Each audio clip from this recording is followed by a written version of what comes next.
श्याम ने अपने खोए हुए भाई का तीर ढूंढने के लिए 3 विशाल जंगलों को पार किया। उसकी मंजिल उसे एक रहस्यमय राज्य तक ले गई, जिसका नाम था पक्षी राज्य। यहाँ पक्षी राजा की बेटी ने एक विशेष लकड़ी का धनुष लेकर खींच रखा था और एक अनोखी शर्त रखी थी, जो भी इस लेकर को पार करेगा उसे उससे विवाह करना होगा।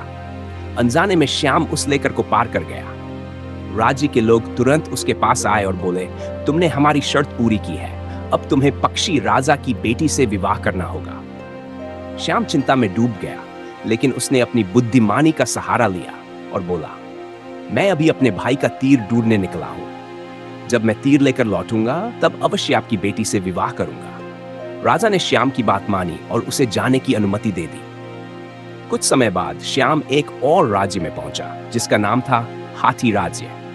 यहां भी वही परिस्थिति थी।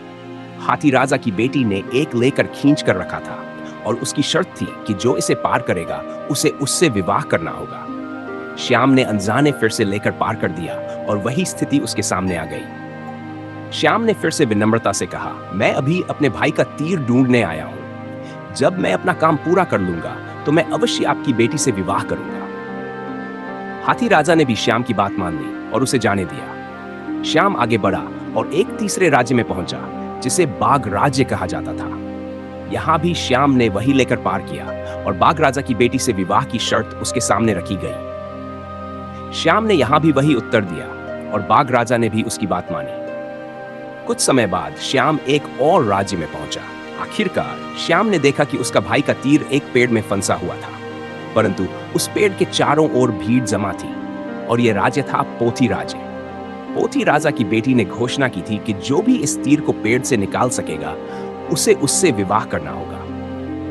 कई प्रयासों के बाद भी कोई तीर नहीं निकाल पाया, लेकिन जब श्याम ने तीर की ओर हाथ बढ़ाया तो तीर सीधा उसकी हथेली में आ गया।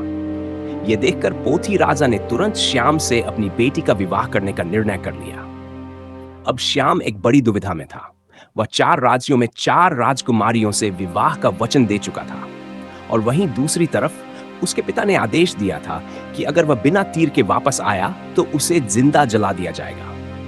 क्या श्याम केवल तीर लेकर घर लौटेगा या वह 4 राजकुमारियों से किए हुए वचन निभाएगा? यह जानने के लिए वीडियो को लाइक करें, कमेंट करें और हमारे चैनल को सब्सक्राइब करें।